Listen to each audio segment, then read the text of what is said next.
برادران اسلام، رب کائنات په دغه دنیا کې او په نوع انساني کې مختلف تقسیمات کړي دي. یو تقسیم چې هغه د انسانانو ترمنځ الله کړی دی هغه قبایلی تقسیم دی. انسانان په مختلفو قومونو او قبایلو کې تقسیم دي او دا تقسیم یو تکوینی تقسیم دی. څوک یې پنجابی پیدا کړی دی او څوک یې پښتون پیدا کړی دی، څوک یې تاجک پیدا کړی دی او څوک یې سرایکی پیدا کړی دی.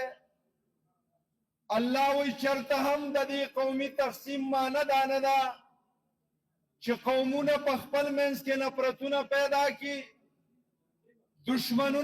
دشمنۍ پیدا کړي، عصبیتونه پیدا کړي، بلکې د دې تقسیم مطلب او مقصد چې دی هغه د یو بل پیژنګلو او دا نظام او سیستم چلول دي. د دغه تقسیم په رڼا کې پښتون قوم هم تقسیم دی او د دغه قوم یو لاندې قبیله ترکلاني قبیله چې ورته ویلی کېږي هغه هم دې وخت کې د پوره افرادي حجم سره دلته کې آباده ده. د ترکلاني قوم لاندې بلا شاخونه او قبایل په دغه خطه باندې آباد دي. زموږ سره دلته سلارزو دا هم د دغه قبیلې یو شاخ دی او سلارزی د تاریخ په حوالې سره یو نامور قوم دی، خپل تاریخ لري او د کردار په لحاظ سره یو ځلانده ماضي لري. زمونږ نن چې د کومو دورونو ترمنځ روغه کوو د دې تعلق د متشه د یو خاندان سره دی. د یو پلار نه پیدا او د یو مور نه پیدا بچي دي. سلاردو اگر چې په مختلفو قبیلو قومونو باندې لاندې تقسیم ده خو د متشه حیثیت په سلارزو کې دا د مور حیثیت و. ټول قومونه به دې ته راتلل، دلته به د سلاردي جرګې کېدلې او د متشه ملک یو ډېر تاریخي نوم و. د قومیت او د ولسوالۍ په لحاظ سره یو ډېر ستر شخصیت و. هغه ته به خلک راجمع کېدل، دلته به مشورې کېدلې. دا خاندان یو تاریخي خاندان و، دا خاندان یو میلمه دوست خاندان و، دا خاندان د انساني روادارۍ نصرشار خاندان و. په دې خاندان کې وفاداري وه، په دې خاندان کې اعتماد و، په دې خاندان کې بروسه وه، په دې خاندان کې جرأت و او ډېر یو لوی خاندان و. خو د بده مرغه د چا نظر ولګېدو که هر څه وشو د شیطان حرکت و او د دې خاندان په منځ کې داسې یو تور او خنجر ور دننه شو چې خپلو کې د یو بل غوښې پرې کړئ. نن خو ټیک ده موږ په دې موقع خوشحالي منوو چې دا دواړه خاندانونه یو شو، خو زیاته د خوشحالۍ موقع به هغه وی چې دا جرګه موږ 15 کاله مخکې کړې وې، 20 کاله مخکې کړې وې او دغسې په ابهام و تبهیم د محبت او د مینې په فضا کې موږ دا مسله حل کړې وې. نو دا زموږ کوم ښایسته وروڼه او مسلمانان چې نن زموږ په دې سب کې نشته هغه به نن زموږ سره موجود وي. او بهر کې د الله مقدرات دي، د الله فیصلې دي، د هغې به پکې د مرګ قسمت او نصیب راغلی او د باقي به د ژوند تر څه وخته پورې مقدر وي. د الله فیصلې دي.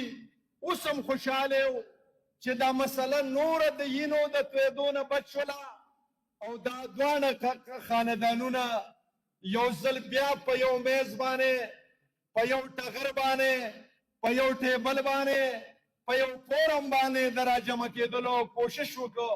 ما ته یاده ده د 20 کاله نه جرګو په دې کې کوشش کړی دی، د باجوړ ډېرې درنې جرګې راغلي دي. الله دې ټولو ته جزای خیر ورکړي. بیا د هغې نه وروسته چې ریحان وفات شو، د هغې نه بعد بیا یو قومي جرګه جوړه وه، د ماموندو مشران، د سلاردي مشران، زموږ د مولانا صاحب مخامخ ناستی ده، دا ټول پکې موجود وو او هغې حتی الوسه کوشش وکړو دا مسله یې تر ډېره حده پورې راښکته کړه، راکمه کړه. څه معمولي خنډونه چې هغه داسې خنډونه هم نه خو شیطان د ورانولو دپاره وړوکی خنډ هم غټ کوي، وړوکی رکاوټ هم غټ کوي. نو په دغې حوالې سره هغه خنډ دی ته لږ غټ شو، دا مسله بیا هم پیچیدګۍ سره مخ شوه، خو بیا هم کوششونه شوي دي، موږ په خپله باندې کړي دي. زموږ نه وروسته دغه لقمان ورور، محمد زاده ورور، هغې کوشش وکړو. مقدره دا و چې الله تعالی دا مسله حل کړه. ډېر زیات خوشحاله یو او د دې جرګې نه موږ پیغام ورکوو ټول د باجوړ قوم ته چې راځئ چې دا د یینو کسب پرېږدو. یو د پښتنو رواج دی او یو د خدای قانون دی. د پښتنو غټ رواج او کلچر نن دا ګرځېدلی دی چې یینه به توی کوو. دا څومره یینه چې روانه ده، که د نامعلوم د طرفه تویږي او که د معلوم د طرفه تویږي، خو دا پښتون د ځان لپاره یو کلچر ګرځولی دی چې پښتون یینه توی نه کړي پښتون نه دی، پښتون چې یینه توی نه کړي بادر نه دی، پښتون چې یینه توی نه کړي دا سړی نه دی. غلطه خبره ده وروڼو، موږ مسلمانان یو. د قرآن قانون دا دی، د حدیثو د پیغمبر وینا دا ده چې د شرک او د کفر نه وروسته چې په انسان کې د ټولو نه لوی جرم دی هغه د انسانیت توی کول دي. او نبی علیه الصلاة وسلام چې آخري کومه خطبه د حجة الوداع ولوستله او په هغې کې پوره انسانیت ته د امن پیغام ورکړه چې تاسو به پر امن اوسېږئ. د پیغمبر آخري الفاظ دا وو او د هغې نه څو ورځې بعد وفات شو. وی الا ان دماءکم واموالکم واعراضکم حرام علیکم كحرمة يومكم هذا في شهركم هذا في بلدكم هذا.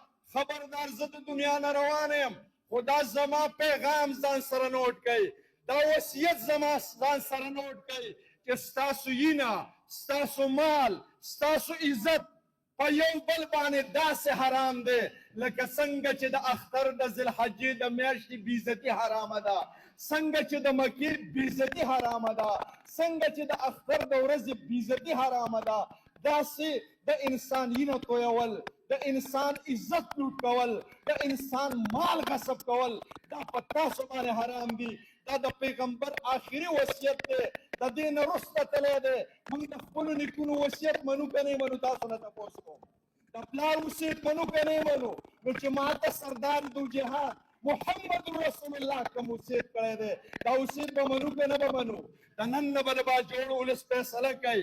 نن به په دې ځای کې موږ دا عهد کوو چې نن به نه بعد به دا د یینې د تویېدو کم رسم دی، کم کلچر دی، بلکې موږ خو ته تجارت جوړ کړی دی، دا تجارت به ختمو، دا کسب به ختمو، د الله بندګان به جوړېږو، یو بل له به لونه ورکو، یو بل له به مینه ورکو، یو بل له به محبت ورکو. یو انسان او د مغرب او د مشرقه که دا مسلمانان یو کلمه وایي، جناب نبی کریم علیه السلام فرمایي دا یو جثه ده، مثل المؤمنین في تواطؤهم وتوافقهم وتراحمهم كجسد واحد إن اشتكى عينه اشتكى كله وإن اشتكى رأسه اشتكى كله. نبی علیہ السلام فرمائی یو سړی په مشرق کې دی کلمه وایي لا اله الا الله، یو سړی مغرب کې دی کلمه وایي لا اله الا الله. وطنونه جدا، رنگونه جدا، قومونه جدا، نسبونه جدا، نظریه یو ده، عقیده یو ده. دا د مشرق مسلمان د مغرب د مسلمان ورور نه بلکې دا یوه جثه ده. په یوه جثه کې چې لاس ته دردي په ټول بدن باندې دردي. موږ یوه جثه یو، موږ ټول مسلمانان یوه جثه یو او بیا خاص کر باجوړي. نو انشاءالله د یوې جثې په شان به وخت تېرو او چې کم مسلمان ته د باجوړ په کم بود کې تکلیف دی، هر قسم تکلیف دی، د هغې په کمولو کې به کوشش کوو، دا روغې به کوو، دا جوړې به کوو. دې سره اتفاق دی که نه دی؟ زما محترم ورونو ما ته د جرګې والا چې بل کم کاره والا کړی دی نو هغه دا دی څه مشران به وروسته خبره هم کوي